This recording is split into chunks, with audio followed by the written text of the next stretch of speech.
82 സങ്കീർത്തനം 7 വാക്യം. എങ്കിലും നിങ്ങൾ മനുഷ്യരെ പോലെ മരിക്കും, പ്രഭുക്കന്മാരിൽ ഒരുത്തനെ പോലെ പട്ടുപോകും. ഏത് ഉയർന്നവനും തന്നെത്താൻ ഉയർത്തുന്നവനും താഴേക്ക് വീഴും എന്നുള്ള സത്യം നാം മനസ്സിലാക്കണം.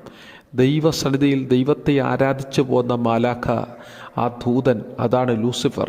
ദൈവത്തിന് വിരോധമായി ചിന്തിച്ച് ദൈവത്തിന് മീതെ കയറാൻ ചിന്തിച്ച് നിഗളിച്ചു. ദൈവം വെട്ടി താഴെക്കളഞ്ഞു. സോർ പ്രഭു ആയിരുന്നു എന്ന് വചനത്തിൽ നാം വായിക്കുന്നു. അങ്ങനെ ഒരാൾ വീണുപോയി. അത് നമുക്ക് മനസ്സിലാക്കാനായിട്ട് പറ്റും. എന്നതുപോലെ ദൈവത്തിനെതിരായി, ദൈവവചനത്തിനെതിരായി ഏത് ഉന്നതനും ഏത് ഉയർന്നവനും എത്രത്തോളം തന്നെത്താൻ ഉയർത്തി വലിയവനാകാൻ ശ്രമിച്ചാലും ഒരിക്കലും മരണത്തിന് മുമ്പിൽ പഞ്ചഭുജമടക്കി തോറ്റുപോകും. മരണം നമ്മെ കീഴടക്കും.